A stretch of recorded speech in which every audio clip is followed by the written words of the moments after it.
ہمارے مسلمان بھائی اور مسلمان بہنیں، مرد اور خواتین جو نماز ادا کر رہی ہیں، اکثریت ان کی ہے جن کو نماز کے فرائض، شرائط، واجبات اور سنتوں کا علم نہیں ہے، اور وہ بغیر سیکھے نماز پڑھتے رہتے ہیں۔ نماز پڑھنا تو اچھی بات ہے، لیکن نہ سیکھنا بہت بری بات ہے۔ اور اکثر کے ذہن میں غلط فہمی یہ ہے کہ نماز اللہ کے لیے پڑھنی ہے، اللہ تعالیٰ بڑے غفور الرحیم ہیں، ارحم الراحمین ہیں، نقطہ نواز ہیں، وہ نماز قبول کر ہی لیں گے۔ تو یاد رکھیے کہ نبی کریم صلی اللہ علیہ وسلم کی حدیث مبارکہ سے ہی معلوم ہوتا ہے کہ جو نماز دین کی تعلیمات کے مطابق انجام نہ دی جائے وہ کل عدم ہوتی ہے۔ میں آپ کو حدیث سناتا ہوں، صحیح بخاری صحیح مسلم میں حدیث ہے۔ ایک مرتبہ آپ صلی اللہ علیہ وسلم مسجد نبی میں تشریف فرما تھے۔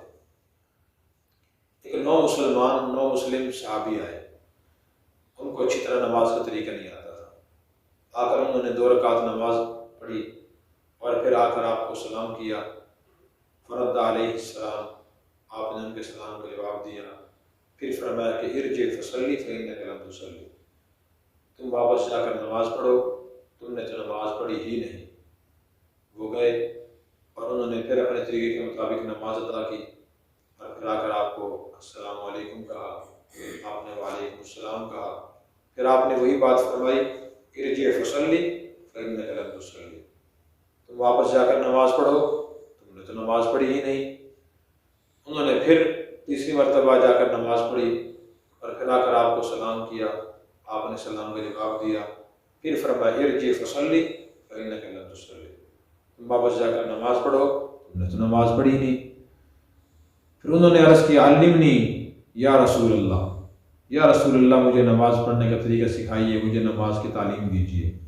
پھر آپ نے ان کو نماز پڑھنے کا طریقہ سکھایا، فرمایا کہ جب تمہیں نماز پڑھنی ہو اور نماز کا ارادہ ہو تو پہلے تم اچھی طرح وضو کرو، پھر اس کے بعد سیدھے کھڑے ہو جاؤ اور نماز شروع کرو، اللہ اکبر کہو، پھر اس کے بعد تم تلاوت کرو، پھر اس کے بعد تم رکوع کرو، اور پھر تم رکوع سے بالکل سیدھے کھڑے ہو جاؤ، حتی تستوی قائما، سیدھے کھڑے ہو جاؤ، پھر اس کے بعد تم رکوع کرو، سجدہ کرو، اور پھر تم سجدے سے اٹھ کر سیدھے بیٹھ جاؤ، یہاں تک کہ تم بالکل سیدھے بیٹھ جاؤ۔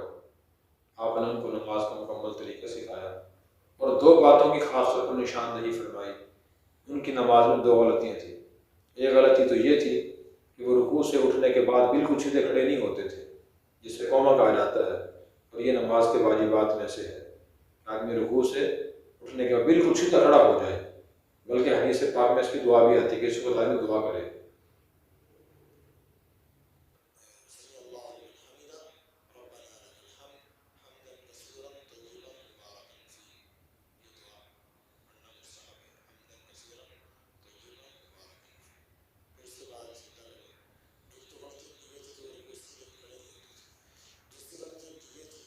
کہ وہ سجدے سے اٹھنے کے بعد بالکل سیدھے بیٹھتے نہیں تھے، جلسہ کہا جاتا ہے، اور یہ بھی نماز کے واجبات میں سے واجب ہے، اس وقت بھی سیدھے بیٹھنا چاہیے۔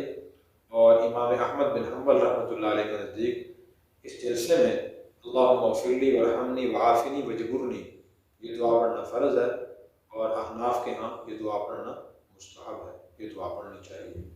ان 2 غلطیوں کی وجہ سے کہ وہ رکوع کے بعد سیدھے کھڑے نہیں ہوتے تھے اور سجدے کے بعد سیدھے بیٹھتے نہیں تھے، آپ نے فرمایا کہ لم تصلی تم نے نماز پڑھی ہی نہیں۔ دیکھیں اس نماز کو آپ نے کل عدم قرار دیا، صرف 2 غلطیوں کی وجہ سے۔ یہ لمحہ فکری ہے نمازیوں کے لیے، اپنی نماز اپنے قریب کسی عالم دین کو، حافظ صاحب کو، قاری صاحب کو، اور خواتین کسی عالمہ کو، کسی قاریہ کو، اچھی تعلیم یافتہ عورت کو اپنی نماز سنائیں۔ نماز کے فرائض ذہن میں ہونے چاہیے، واجبات ذہن میں ہونے چاہیے، نماز کی سنتیں ذہن میں اور عمل بھی ہونی چاہیے۔ ذہن میں اس لیے کہہ رہا ہوں کہ جب سب چیزیں ہمیں یاد ہوں گی تو معلوم ہوگا کہ فلاں چیز مجھ سے چھوٹ گئی ہے، اور اس کی تلافی کیسے ہوگی، یہ میں نے چیزیں پوری ادا کی ہیں یا نہیں کی۔ اس لیے ہر نمازی مسلمان مرد عورت کو یہ نماز کے فرائض، واجبات، سنتیں، مستحبات یاد بھی ہونے چاہیے، اور اپنی نماز ان کے مطابق ادا کرنے کی کوشش کرنی چاہیے، پھر ہماری نماز قبول ہوگی۔ یہ حدیث ہمیں یہ بتا رہی ہے۔ اللہ تعالیٰ ہمیں عمل کرنے کی توفیق عطا فرمائے۔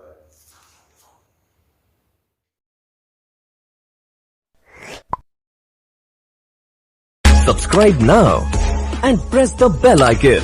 Never miss an update.